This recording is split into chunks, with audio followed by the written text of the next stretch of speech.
si loo fuliyo amarkii madaxweynaha jamhuuriyadda federaalk soomaaliya mudane xasan sheekh maxamuud iyo hadalkii maalin ka hor gudoomiyaha gobolka hiiraan cali jeyti cismaan uu jeediyey ee ahaa in wadajir looga hortago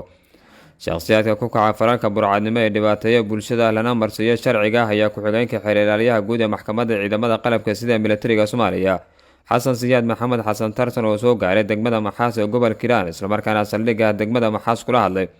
cutubyo ka tirsan ciidamada xoogga dalka ee ka howlgala degmada maxaas ee gobolka hiiraan ayaa waxa uu digniin adag u diray shakhsiyaadka ku kaca falalka burcadnimo waxaana uu sheegay xeer ilaaliye xasan tartan in falalka burcadnimo iyo dhibaateynta bulshada horey looga diiday kooxda qawaarinta arxanka daran ee argagixisada al-shabaab islamarkaana qofkii fal la xiriira dhaca ama dhibaateynta bulshada maxkamadda ciidamada qalabka sida ay tallaabo sharci ka qaadi doonto qofka suurad xumeynaya sharafta ciidamada iyo bulshada deegaanka ciidamadana kula dardaarmay inay gacan bir ay kusoo qabtaan shakhsiyaadka ku kaca falalka noocaas oo kale ah in dad la dhaco dad la dhibaateeyo waddo la galo fal burcadnimo la sameeyo waxa laga diiday ururka argagixisada ah ee al-shabaab cid laga yeeli doonaana ma jirto ciidanka qaranka Soomaaliyeed ama ciidamada qalabka sida mid ka suurtoodo ma ahan maxkamadda ciidamada qalabka sida ayaa qaban doonta shakhsigii fal burcadnimo ku kaca ama shacab ha ahaado ama ciidan ha ahaado wala soo qabanaya sharciga la horgeynayaa maxkamadda ciidamada xukumayso si degdeg ah waxaan horey looga diiday falkaas oo kale burcadnimada ah ururka argagixisada ah ee al-shabaab idinka ma suurtoodo haddana waxa idin kula dardaarmaa waxyaabahaas oo kale in la iska ilaaliyo loo baahan dadkaas oo kale in gacan bira ku qabataan cadaaladana aad horkeysaan si maxkamadda militari loo saaro sidoo kale ciidanka dib u xareynta deegaanka shakhsigu markuu hubeysan yahay uu qoray wato waxa waaye ma aha shacab lama dhihi karo qofku marba haduu qoray wato waxa waaye waxa qabanayo sharooda ciidamada qalabka sida qabato ayaa asigana qabanayo sharciga qabta ciidamada ayaa asigana qabanayo sida saxda waxa qeexayo qodobka koobaad xeerka ciqaabta ciidamada qalabka sida ayaa wada qeexayo shakhsi kasta oo hubeysan qarankana aan lid ku ahayn shakhsiyaadka qaranka lidka ku ah waxay leeyihiin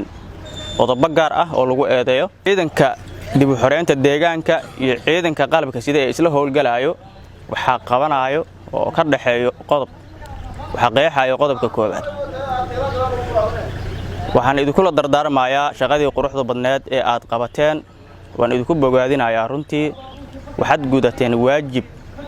sax ah waxaana u gudateen waliba sidii loo baahnaa shakhsigii ama askarigii lagu helo fal burcadnimo waxa waaye waxa la horgeynayaa sharciga la horgeynayaa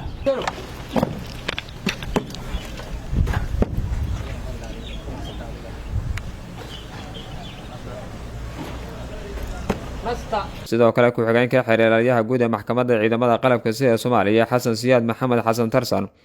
ayaa ciidamada qalabka sida Soomaaliyeed iyo kuwa dib u xiraynta deegaanka ku bogaadiyay guulaha ay u soo hoyaan qaranka iyo bulshada Soomaaliyeed isla markaana kula dardaarmeen si laban dagaalka lagula jiro qawaarinta argagixisada al-shabaab ee looga saarayo guud ahaan Soomaaliya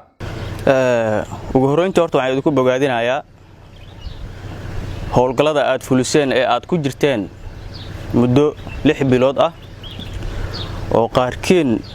dhulka ka hoos maray u dhinteen xorriyadda iyo jihaadka dalkan lagu jiro qolada qawaarijta ah ee arxanlaawayaasha ah qolada qawaarijta ah ee arxanlaawayaasha ah waa qolo naf iyo maal midna aan reebeynin suurad xumeynayo diinteena islaamka ah runtii waxa aad gudateen waajibaad sax ah waxaana u gudateen sidii loo baahnaa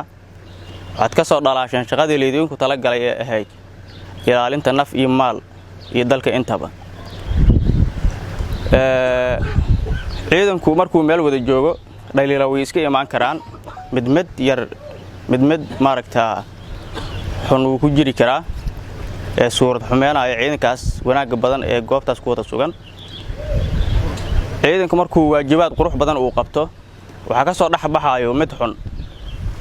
kuna dhaqmaayo fal burcadnimo iyo wax aan loo baahnayn sharaf dhacna ku noqonayo ciidamada qalabka sida waxa loo baahan yahay midka noocaas oo kale ah in aad iska qabataan sharciga horgeysaan si loo maxkamadeeyo dembigu galayna looga jaaso runtii waan idinku bogaadinayaa shaqadaas quruxda badan ee aad soo qabateen muddadaas 6 bilood ah oo aad ugu xoreyseen dhulkan Hiiraan oo inta ugu badan deegaanadani ay maanta xor yihiin way jiraan deegaano yar oo cadowgu wili ku dhuumaaleysanayo ayagana waa insha Allah waa laga saari doonaa waxa jooga geesiyaashii shalayba ka saaray waxa idin garab taagnay inta oo idin garab socday ciidanka dib u xoreynta deegaanka intii waxa ay idin noqdeen garab muhiim ah waxayna guteen shaqo isxilqaan ah si ay ayagana bulshadooda dhibaataysan ay cadowgaas ugu dul qaadan bulshadii bi dhacayaan way dilayaan waxa waaye waxay ku dhaqmayaan maaha diin waa dhaqan xun oo runtii wax lagu qiyaas aan la aqoonin waxaad ka hortagteen juhdi iyo dadaal badan ku bixiseen geesinimo iyo karti u muujiseen sidii aad uga hortigi lahaydeen dhagarta cadowgaas ummadda sidaas u halaagay howlgallada aad sameyseen muddadaas 6 bilood ah waad ku guuleysateen waxa isku furan xamar laga soo bilaabo ilaa Gaalkacyo ayaa maanta dhulka la isku maraya waxa goobtaas yaalahay waa gaadiid ka soo baxay Muqdisho wuxuu soo maray Shabeellada Dhexe Hiiraan ayuu yimaaday maanta degmada Maxaas ayuu ku sugan yahay waxa sabab u ahaadeen nabadda intaas la eg intaas oo gobol iska kala gooshi karo sababteeda idinka iska leh idinkoo kaashanayo ciidanka dib u xoreynta deegaanka oo runtii ayaguna shaqo qurux badan idin la qabtay si dhabana idin garab istaagay Khalid Xumaas Maalka Case warbaahinta qaranka degmada Maxaas gobolka Hiiraan